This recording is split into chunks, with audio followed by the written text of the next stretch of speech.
Hey, welcome back, everybody. This is episode 196, remarkably, of the Near Memo, our exciting, thrilling podcast about all things local. And today we're joined by a very special guest, Michael Carini, who's the co-founder and CEO of Last Mile Retail. I have a Last Mile Retail long sleeve t-shirt that I still wear. I don't know when I got that. I met Michael, maybe a decade ago, during an era when a lot of companies were trying to bring local inventory online. And I can't even remember the names of all the companies, although I once knew them.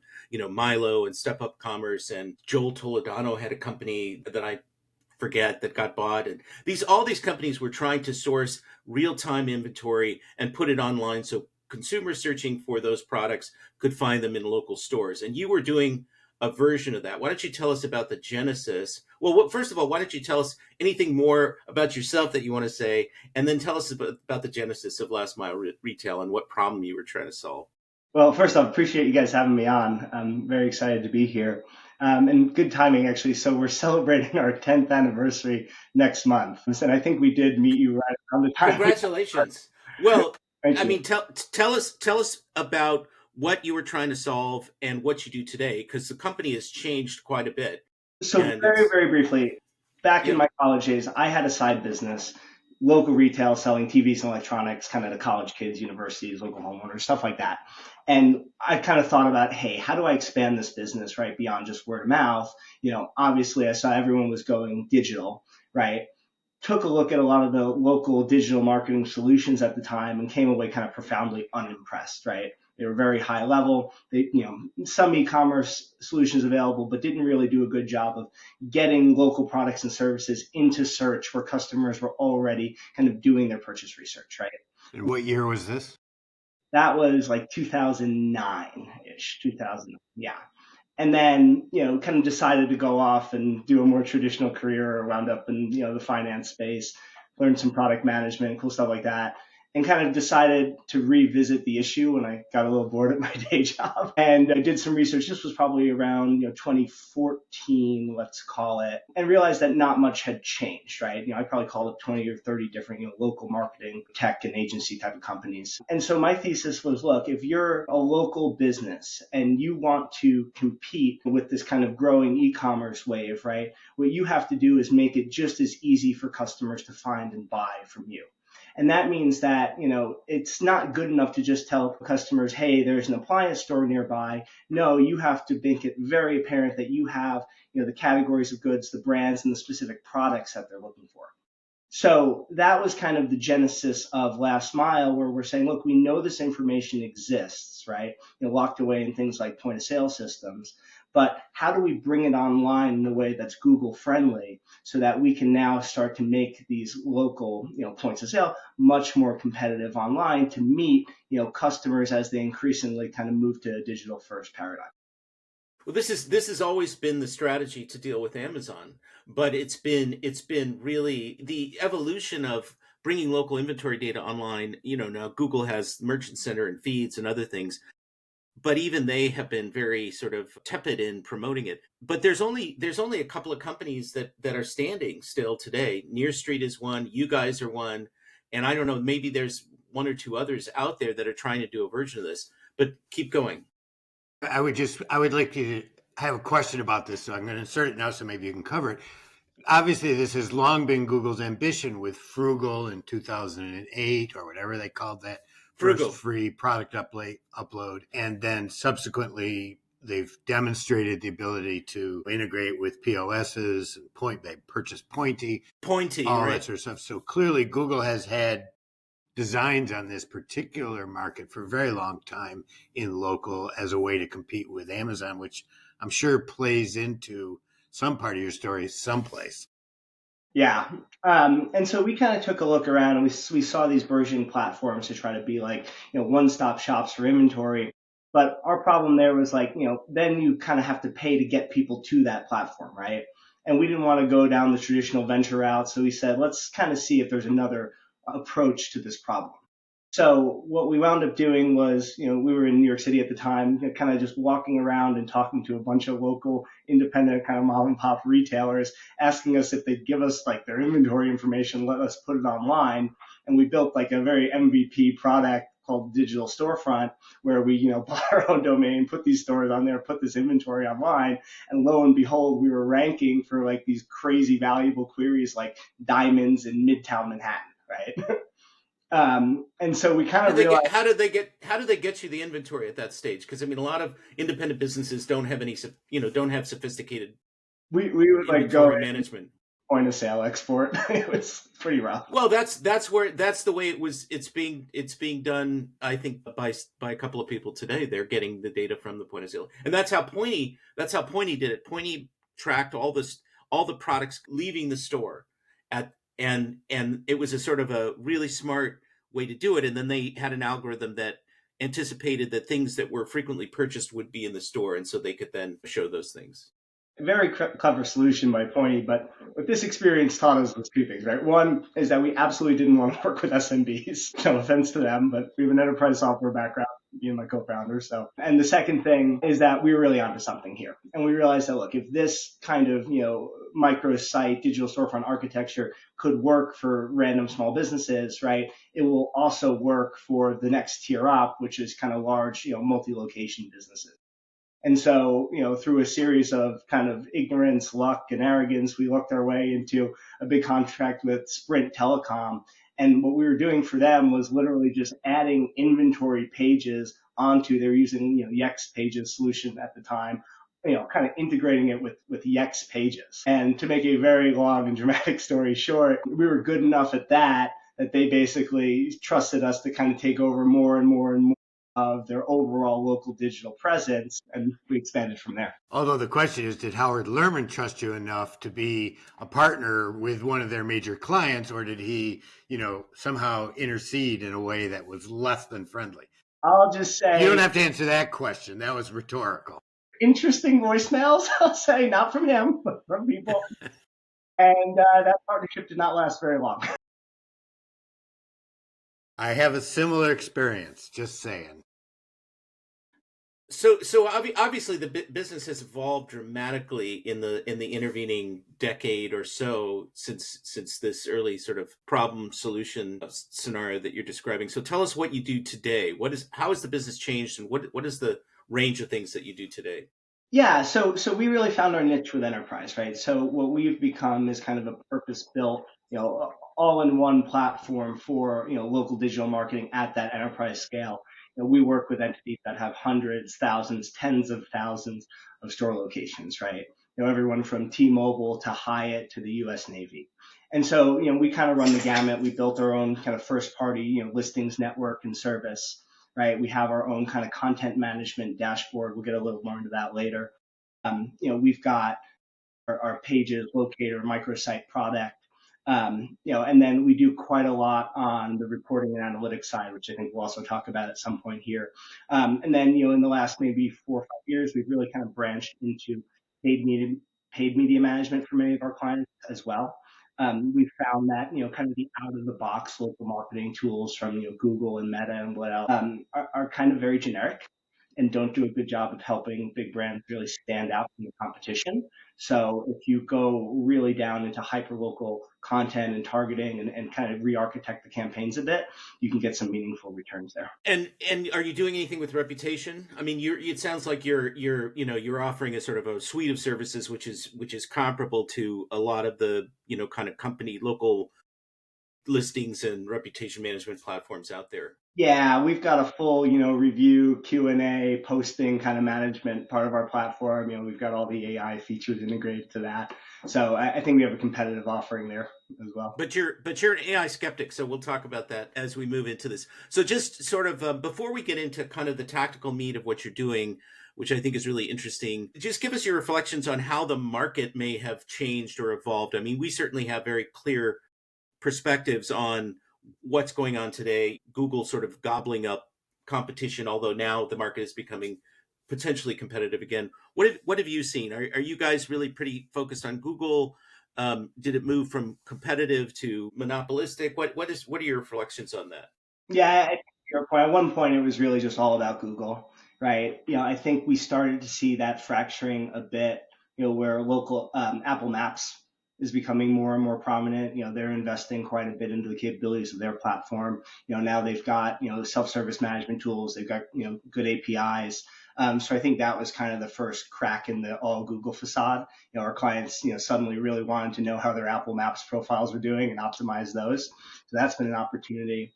I Well, think tell us before you go on. Tell us a little bit about that in terms of what you see traffic wise, because Mike did an analysis of Apple Maps traffic a while ago, and a couple other people have. But it's kind of dark. A lot of the traffic is sort of dark. So what have you seen in terms of growth or percentages or anything? wildly, I think someone's thrown out, it can be up to 20%. I think that's probably about right in that ballpark, right? But Things like high end restaurants, spas, those sorts of things. It's nowhere near that high in, say, rural in Buffalo in a bricks and mortar store, right? It's 5%, but it's probably higher than Facebook in Buffalo, right?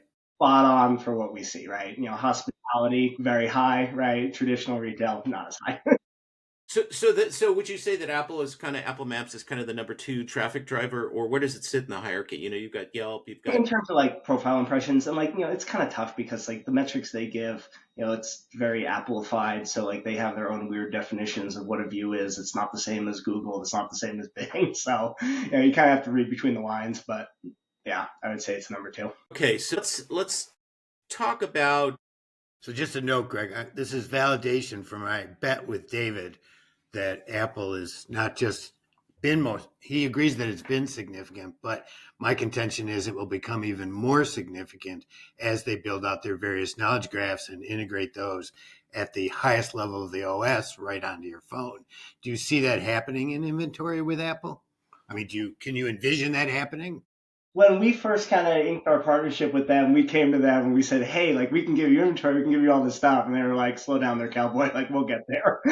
They don't seem. I mean, they take their own time, right? Which I think is both a good thing and a bad thing in some situations. But they don't seem in any hurry to add inventory information. No, and they're Apple, so they're kind of like they've got this attitude where like they know what they're doing and just We're trust. we're we're too busy trying to save our $20 billion deal with Google. We Right. can't be bothered with this. I mean, I've long believed that local inventory data is something that consumers really want and really respond to. It's just been sort of, beyond the sort of challenges of getting the inventory online, which have been many. There's just been a kind of curious lack of urgency on the part of a lot of these platforms. And do you have any sense of why that is beyond the sort of technical difficulty of managing the real time inventory data? I think it's a technical difficulty managing it, quite frankly. And I think, well, maybe if you guys want to get into this, I mean, inventory gets really complicated because of the sheer scale of it, right? So we call this the Lowe's problem internally, right? Which is, let's say you have 1,000 stores, you have 50,000 SKUs per store, right? Same as like a Home Depot, that's what 50 million potential, right? Specific items. That is just way too much to optimize for, in search, in a microsite, right? Even in a feed. So the question becomes, how do you programmatically figure out what items to promote or make prominent per location, right? And to do that, if you're really going down the rabbit hole, you need a rules engine. And that rules engine needs to be fairly sophisticated. You need to overlay, metadata like, hey, like what is selling at that store, right? And you'll find pretty big discrepancies about what sells, let's say, in a rural mountain town, right, versus a suburb, right? So you have to overlay things like sales data, maybe pricing and promotion information, kind of stock status and things like that. And so it actually gets pretty complicated to do programmatically, is to basically generate, not only do we need a feed of the inventory, but we need kind of a meta feed to say what inventory is important. What are we going to promote on the microsites? What are we going to promote in ads? What are we going to send to these various platforms? And you've solved that, I assume, based on your confident statements right now. There's no And there's no one size fits all, but we have a pretty flexible data engine to do it. and where are you getting the data from? Your clients exclusively, or do you get third party data? Do you integrate third party data into Yeah, it? I mean, we do have some third party data sources, like we're a Placer partner. They're pretty cool, good tech there. But a lot of it really comes directly from our enterprise clients. And that's store visitation, right, Placer? Yeah, exactly. Trends and all those sort of things. And we'll talk about measurement in a little bit, but let's shift gears into sort of local tactics a little bit more and maybe broaden the One thing, Greg, I just did want to touch yes. on, and where is all this going? We talked about Apple. I do Yeah, think sure. that the AI search platforms are a really, really interesting space right now. My thesis there is the lack of reporting is what's kind of holding back, I think, a big flood of investment by brands and multi-location brands into kind of how they optimize and get content onto those platforms. It's just there aren't really any good reporting engines right now to tell you your brand visibility, your local visibility on, Perplexity or GPT or whatever it might be. Yeah, but I mean that's partly. I mean, I think that if you and whoever else out there near street and whoever else is doing this start delivering a data feed to ChatGPT, for example, and somebody goes in and learns that they can put in a product name or location and product or model or whatever it is and get information about what's present in the local store. I mean, that's huge for those platforms because why would I want to deal with all the bullshit on Google's SERP with all the ads and the Las Vegas style clutter? Just give me the places that have this thing that I'm looking at. Oh, find me the best price in the city, right? Stuff like Right, that. exactly. So are you ready to Yeah, talk sure. about all right, so let's talk about Mike, did you want to say anything about what Michael said before we sort of move on? No, move on. Okay.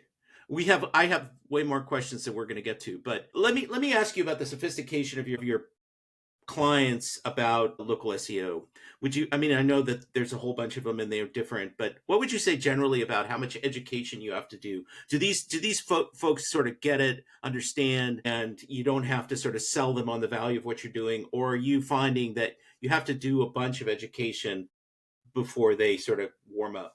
It is night and day better than it was 10 years ago. I'll say that. I think we work with these large enterprises, so they pretty much all have dedicated kind of SEO teams, right? And at this point in time, we generally see local SEO fall just under kind of the general SEO team, which in our view is a good place for it. In the past, we used to see local SEO fall under e-commerce teams, and they were not, their metrics were They not didn't care. on local. So they were like, this is, I guess, a cost that we have to pay for, but please go away.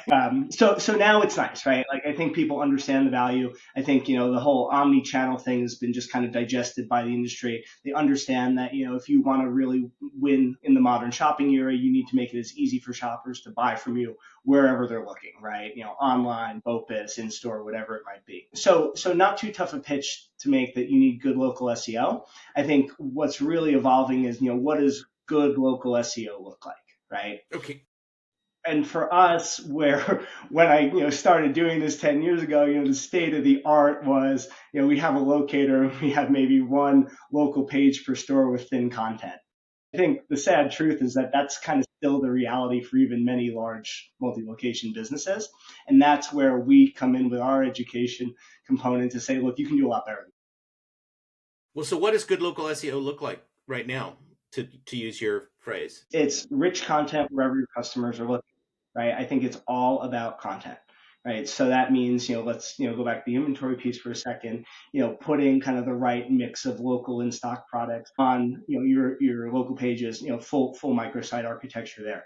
I think it's, feeding that local inventory into other platforms like, Google Merchant Center. So it shows up on your profiles, right? Meta has some kind of local inventory stuff that they do. It's being able to use that local inventory in your advertising strategy. It's really making sure that, and I'm picking on local inventory, but the same thing is true of menus and kind of services and local promotions. It's really making sure that every local touch point the customer has, we like to think needs to become a full path to purchase to enable them to go online to offline. So one of the things we do here at Near Media is consumer behavior research pre-purchase on Google. So we will put together panels and we will ask them to say, gee, we have never done it with TVs, but you need to go buy a TV. You prefer to buy locally. Go to Google and solve this problem. And what we see is the stuff Google never tells us pre-analytics, right? About these incredible behaviors. I've been in local many, many years, and like many people, I had a bias towards the way I use local. Well, my biases were blown out of the water by these behaviors. It's like, holy cow, I can't believe people go into the maps, scroll the map to find the closest thing and make a decision based on that, or go into the local finder 20 deep looking for the best and then pick 20 deep. I never believe this stuff. So have you done any of this consumer behavior research, or you just sort of flood the zone, as it were? It's a bit of both, right? I think what we're finding is, the local context really, really matters. So some of our clients are getting really sophisticated about, hey, we know, let's say we have a bunch of stores near, military bases, right? We really need to make sure that the products and services that they see, and especially the promotions, right, are relevant to, those in the service, right? Same thing with demographics info. Hey, we have stores in, Spanish speaking predominant areas, right? We have to have Spanish language content on there. And so what we've been doing is kind of building tooling to start to reflect those nuances at massive scale. And we're seeing, I think, pretty significant returns by doing that, right? And these insights on behavior are coming from just demographic information, not from actual it's a watching consumers. we have some pretty sophisticated analytics on our side. We do a lot of kind of, heat mapping, user behavior, kind of recording type of stuff, to make sure we're optimizing the user experience. You're But doing that as independent research, not as part of some analytics. we're doing it mostly in service to the clients, not independently. Their websites, in other words, how consumers behave once they get to the website. Yeah, and then in search results and A/B testing and those sort of things. Let's sort of continue with that. In terms of user behavior and interaction with the pages and the content that you're putting up, what have you sort of at a high level? What have you learned about how users interact with this content, and what, if anything, was sort of surprising, over time or in the present? Yeah, it's kind of interesting. I think going back to the inventory thing, 'cause I think this is a good anchor for this, right? We started out thinking, okay, this is going to be, revolutionize organic search. I would say it definitely, that type of rich content has a nice bump to organic search. But what's really interesting is what it does to engagement rates on kind of those microsites that we create. What we see is in some cases, maybe it's like half of customers will click down into that inventory level, and as a result, it drives up engagement rates, like, with meaningful actions. Which which we now know Google takes into account in ranking, obviously. Yes, and to that end, what's also really cool is we found Google will actually cross-index the entire microsite we create per location back to the maps listing. And so we are seeing really nice bumps in traffic on map listing because the listing itself will now rank for a wide range of long tail queries. So So that was just to be clear, could you define microsite? Because we have a number of technical people listening to this podcast, and they may define microsite as a subdomain or something Yeah, else. So yeah, yeah, no, and we typically integrate with reverse proxy and kind of take over, the slash stores or slash locations part of our client's domain. And then what we do is, instead of just going, hey, state, city, whatever, here's a store page, but that store page actually now has more levels of depth where it might have, what we call content list pages. So, here is a list of the products, the services, the promotions, the events, whatever it might be. And then each of those items can then have what we call a local detail page, right? So it's like a dedicated page that says, hey, here's an iPhone 16 at this store, or, here's an event going on at this location. and are these generated in real time or sort of store and forward kind of Yeah, thing? Or our tech dynamically generates these, right? And it's kind of a mix. We can get into this too of like, how do you do manual content curation paired with programmatic content curation? And that's kind of a challenge in itself. So, if this isn't too much of a digression, one of the things that is different about local, at least service businesses versus general SEO, is that people historically have tried to drive clicks to websites or drive e-commerce transactions. But in local, it's been different because what you're trying to do is get the person to come in. So if they come in based on directions or a phone call or some other, non click through behavior, that's fine. You want the conversion, you want the transaction. Doesn't matter if it comes from Google or your own website, but that's obviously not true for your customers. How are you finding the sort of zero click phenomenon with respect to these products? I mean, are people clicking through every time, or do you see some people identify a product on Google wherever it appears and then kind of showing up at the store later if you're able to track that. I mean, I And a just want to get. corollary to that is whether the Google product search within the profile generates, Yeah. what percentage of transactions does it generate? Or if you, Yeah, I would say that it's tough, right? Because taking any of these metrics in isolation, yeah, everyone knows, look, consumers, especially for the spaces that we play in, which we call high value, high consideration, right? So we know customers are doing many searches before they make a purchase decision, right? And this is stuff in the hundreds of thousands of you dollars. mean Google doesn't deserve all the last click attribution they get? You think they're getting you to look here so that they can claim it? No, that can't be. I'm looking forward to playing with their new open source media mix model. I'm pretty sure. Yeah, but to answer your point, like, look, we like to say there's no silver bullet to local attribution, right? So we try to approach this from a multi-touch perspective. We're getting those kind of high-level digital metrics. Google actually will give you like your free local product listing metrics. We'll take those into account. We'll look at impressions, traffics, intent clicks, right? All that. But then what we try to do is kind of go a level deeper. So, an obvious one is, we know, hey, here are a set of users that came to one of our local pages. We can actually measure and record down to like what specific, products and services they actually looked at on that microsite architecture, right? But then we'll actually tag any referrals kind of back into our client's e-commerce experience, and then we'll be able to segment out, classic shipping e-commerce sales, BOPIS sales. We actually do the same thing on appointment booking. So we're able to then track appointment booking is really cool for us because we can say, hey, but here's how many appointments we generated, but here's how many of those appointments, usually with the right vendor, right, actually showed up in the store. And then for our really sophisticated clients, how many of those people actually made a purchase in the last 30 days? And So how are you tracking the in-store conversions beyond the appointment clicks? You work with Placer, but tell us what you can about that, just real for quick. in-store conversions, you need to get first-party data. So you're matching some ID with some other ID online.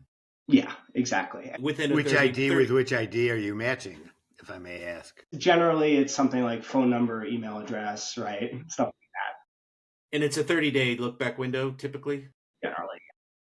Okay. Um, so that's one. Sometimes you can get stuff off a local chat. That's actually pretty cool. But like I said, look, there's no one size fits all solution to attribution. So then you kind of have to take a step back and cross correlate. And what I mean by that is, store visit metrics and attribution, from the mobile device panels. And that's something where like a placer can be really valuable to say, okay, hey, I did these marketing activities. Here's my A/B test cohort. We saw X% lift. So we do quite a lot of lift studies with our clients. Are you tracking the opposite phenomenon, which is people go into the store to look at a product, this what used to be called showrooming, and then buying that product from your client online subsequently? If I had a solution for that, Greg, I think very different company. Meaning you don't, and you would like that solution. Yes, absolutely.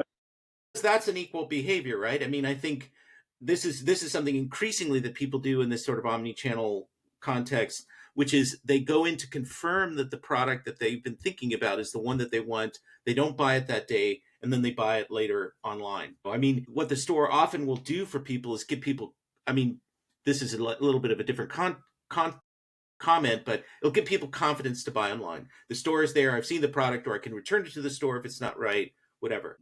I think one thing we look at that's kind of a good proxy for that is, almost all of our clients have what they call door swing sensors. And so we get, high level metrics on, hey, here's the in-store conversion rate, right? And it's a little tougher, but what we try to say is that in these A/B tests, did your in-store conversion rate increase? Meaning like, hey, if we ran a certain, Meaning literal foot traffic? yeah, like, what percentage of people that walked into your doors made a purchase? Let's say it starts at 20%. If we can show, hey, our A/B test cohort, was at 30%, that's a big win.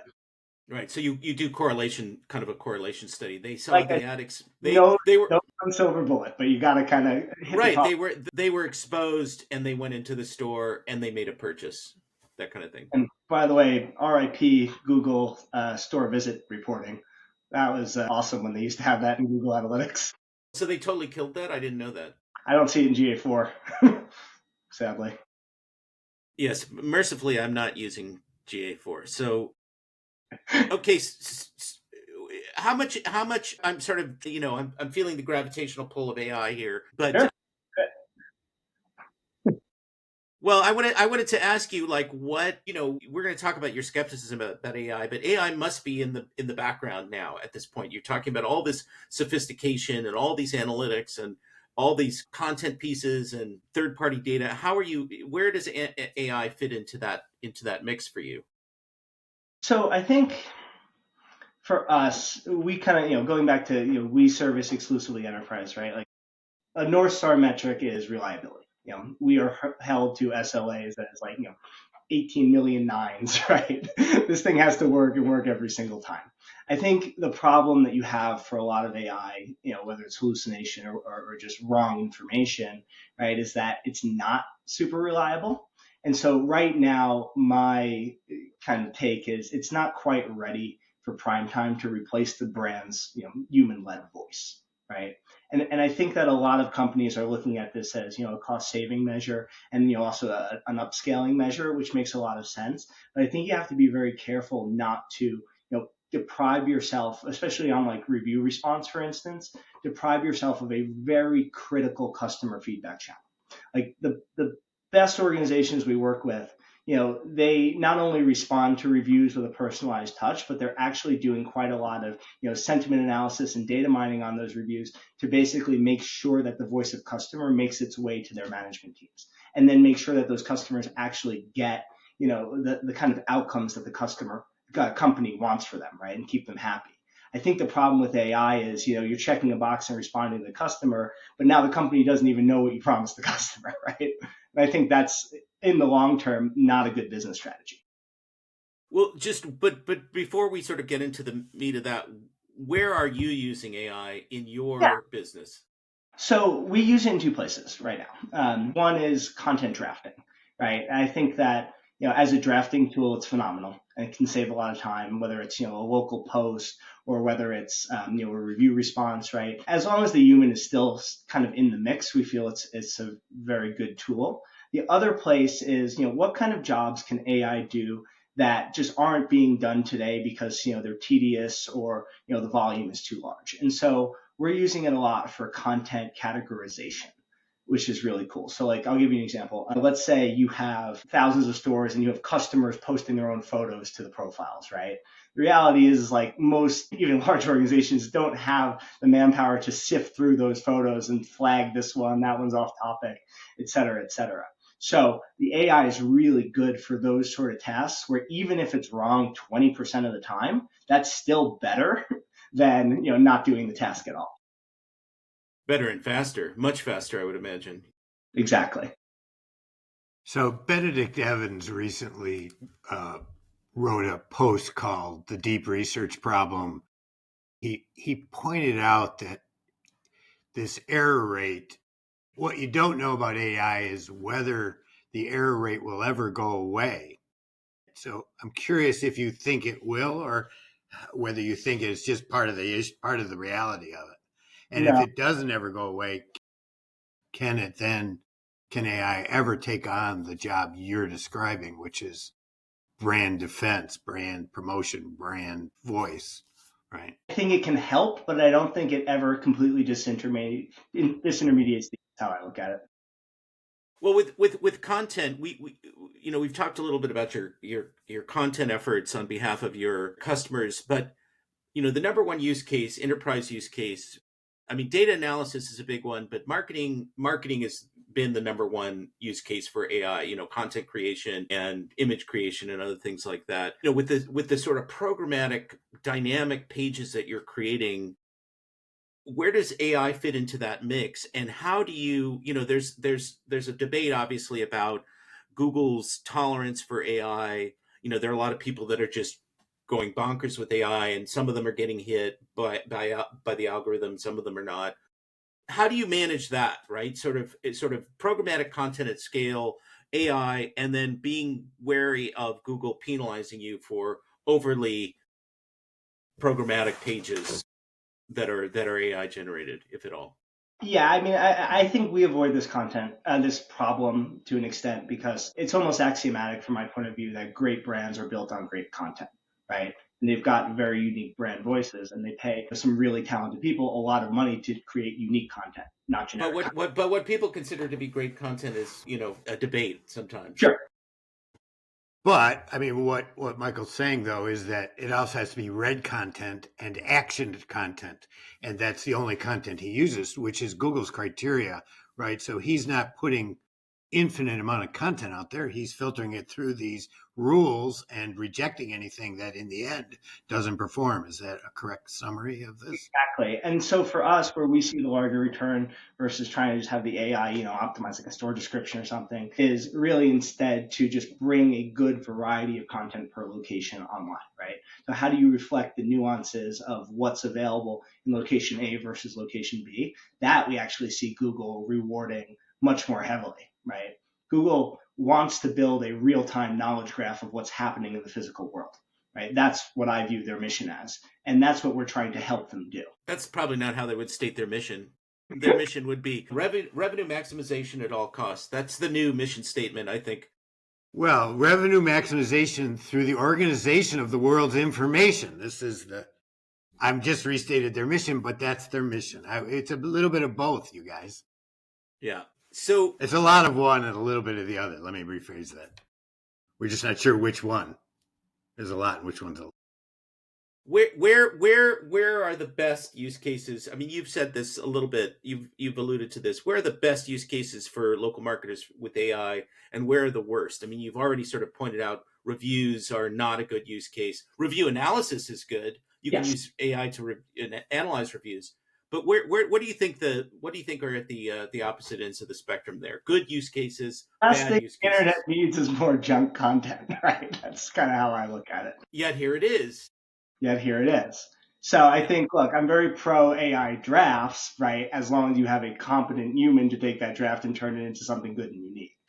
Right? I'm very pro AI helping you sift through a very large set of data that you probably couldn't do manually, so that you can uncover new insights that then drives, your content strategy, right, or your business strategy. But I am very, very, very skeptical of then, using that data analysis to programmatically generate, advertising at scale, for instance, and paid campaigns. You see a lot of companies popping up in the space, one-click total ad optimization. That's the kind of thing where I get really weary. So let's talk real briefly. We're sort of inching toward the end, I think, here. We haven't talked about paid. You do paid campaigns on behalf of your customers, but you opt out of PMax. You're opting out of not quite opt out of PMax, yeah. Okay, well, you're basically not giving everything to Google and letting it do the optimization. So tell us about what you do and what your attitude is and what you've seen around using Google sort of automated optimization and I think Google's approach is throw everything into one campaign bucket. Everything meaning like all of your locations, right?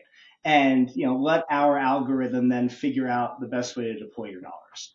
And I think that that's a mistake, because what we found kind of through empirical A/B testing is what Google will do is kind of 80-20 rule this. They'll take your high population center locations. They will really funnel a lot of dollars to that, and you'll start to see diminishing returns, especially as they start cannibalizing more and more brand queries, right? And kind of hitting the same locations again and again versus dispersing your spend across your entire geographic footprint. And that's a really big problem, especially in franchise organizations, where like the benefit of dollars sometimes, needs to go to specific stores or cohorts of stores. So what we've tested instead is, sometimes we do use the PMax campaign vehicle, but we'll do, one-to-one campaigns where we'll take a cohort of stores in a region, or we'll in some cases even do, one campaign per store, right? And then kind of make sure that the benefit of those dollars are going to those specific locations that we want it to. And if you pair that with really good, hyper-local geo-targeting, localized creative and messaging on your ad units, right? And then actually bring them back, this is where that microsite architecture comes back in play, to a web page that says, hey, here's the thing we're advertising at this store region. That combination really produces serious gains in ad performance. And has Google told you anything about what you're doing? I mean, clearly they know what you're doing. They don't like it. They say, why are you doing this? You're the only ones that do this. And we're like, because we have the numbers. And what's nice now is on the ad side, the attribution has gotten much more sophisticated. Google and they'll like, a lot of times they'll give you store visits. You can plug in your sales data. They will give you, attribution, sale attribution. Of course, it's wildly overstates the channel's importance, but it's still a really helpful North Star metric to say, look, this thing's actually driving business and sales. Okay, so as we kind of wind down here, your thoughts on kind of the current state of, well, not the current state, the evolution of local search, over the next fill in the blank period of time, couple of years, 3 years, whatever. I mean, you've seen where the industry has been. We obviously have been watching it for 20 plus years ourselves. We're at a point in time that feels really, I don't want to use the cliche disruptive, but the advent of AI and some of the behaviors that are sort of emerging and the diversification of usage across multiple sites and away to some degree from Google, not entirely, but to some degree, at least for informational queries in certain kinds of categories. This feels like a different moment. Google has been a dominant monopolistic player owning, most of the funnel for some time, and now it feels like there's a change. We're on the cusp of a change potentially. Google wants to prevent that from happening with its efforts with AI overviews and integrating AI into search. But tell us your thoughts on that and where you see the sort of market evolving over the next, handful of years, and how people should be responding to that. What do you think? Yeah, no, I feel the shift as well. I think in some ways we're actually going somewhat back to the early days, especially local, where like multiple different platforms actually mattered for fully optimizing, your digital visibility, right? So I really think, as we spoke about earlier, Greg, like where those AI platforms are going is super cool. Hey, find me this item nearby, find me the best price, right? And like I said earlier, like I think once we have really good metrics from those platforms about how many of those type of searches are happening and how visible your brand and location is, that is going to unlock a serious wave of investments from these kind of large enterprises that we work with to make sure they are really well optimized there. But it's kind of a difficult challenge because like, yeah, I have enough scale to go to maybe an OpenAI and say, here's a feed of inventory from all my clients and things like that. But it's kind of a harder problem to say, well, what about, as the space is still relatively unsettled in terms of who's going to dominate AI search, how do you make that information to power those type of deep searches, right? Especially local searches, visible across these different AI platforms, right? Not just the one that I happen to have an integration with, right? And I think the answer there goes back to like your information architecture on your local websites and crawlability, and making sure that you're putting your deep local content online in a way that is accessible to these AI searches and agents and then can be used by a plurality of different players. Do you use schema in that context for product reviews and products themselves? And so schema is a big player in this. Schema is a big player for sure. Yeah. I have a couple questions, Greg, before we close. One Yes. is, have you seen Google's Ask for Me Search Lab experiment where Google will call 12 auto repair shops to ask them for the lowest price on the tire, that sort of thing? I haven't personally encountered it, if I'm being totally honest, but I read some of the posts on LinkedIn about it. Super interesting. I think it's going to potentially waste a lot of time for a lot of small business owners. So a little Yeah, I mean, think right now it's designed for service businesses and it's designed to check pricing and availability in terms of appointments. But one could imagine if they open this up to product sellers, to retailers, which they probably will not do, people just saying, "Hey, I want to find this product at this price, go out and find it for me." If or call a bunch of places to see if they have this particular item in stock. Do you have the such and such refrigerator? Do you have the camping stove? Whatever it is, which would be completely annoying, and it'll be defeated by the IVR systems mostly. But which actually is funny, Greg, because to go full circle in our conversation, one of those local search platforms, right, in the mid 2000s, they actually had a call center in India. And when you clicked like find product, like they would literally yeah, pick up. exactly, right. I remember that. I just don't remember which one of I those don't remember that which it one was. either. But you're right. You're right. There were all So kinds of creative solutions. But go ahead, I Mike. have one other quick question for you, though. Back to the small business burden. If you were, I know you gave up on small business justifiably, they're very difficult. But if you were to distill your knowledge down to a mom and pop shop in terms of today's local online, offline reality, what would that look like? where you think they would get the most benefit? Is it sort of a limited inventory on Shopify that gets fed in real time to Google kind of position? Or, I mean, how would you distill this down to some small player? Yeah, and that's honestly, I haven't thought about that too much. But I think it's really like find the right partner. I do in my hometown kind of a little pro bono, local Right. thing for small businesses. And what I've seen out there is a really crazy range of tech quality. There are some SMB platforms that are really quite awesome and can do a lot of these things, especially when you pair them, with Shopify or whatever. But then there are quite a lot of them out there that are real vaporware and just kind of stealing money. So I think do some homework before you commit. Do you have any quick recommendations on that positive side? I mean, we don't need to go to the negative one. Not that I'd rather say right now. All right. Okay. Let's see. So, a kind of final question, sort of in the same vein as Mike's advice question, sort of zooming out, as they say, what do you think local marketers, local SEOs are not doing today, sort of generally, not just product folks, are not doing today that they should be doing, that is overlooked? Bring it back to customer. How is your customer? Really audit your customer journey in extreme detail, right? What content are you putting out there for local shoppers to find and choose you, right? How is someone going from an online research journey to basically winding up in one of your stores or locations, right? I think that there is a bit of, let's say it, commoditization or feeling of commoditization where they say, look, we have a listings vendor. It is what it is. We have a local page. It is what it is. And they're not really looking at, well, how does this actually impact the millions of customers in some cases that touch these digital points of presence? And so that's something where, when we do an audit, we're basically saying, look, a lot of the times you guys are doing the basics right, random prospect, but here's what the future could look like. Deep content, integration with, your online to offline transactional systems, really good insights into what content is driving people back to your stores. And that's where I think, increasingly the industry needs to get to in order to keep local retail competitive. Okay, Mike, anything to add or any final questions? All right. Well, Michael Carini, thank you very much for a really engaging discussion. And, we'll have you back in the future when you have something more to say. For sure. Presumably you've said everything. You've said everything for now that you have to say. I neglected to mention that this podcast is sponsored by the Transparency Company. Ask for transparency.com, which polices review fraud and does the good work of trying to keep Google honest, which is a very hard problem these days. Has long been a hard problem. Just Yes. back to And Mike, their Wi-Fi, stealing Wi-Fi days, right?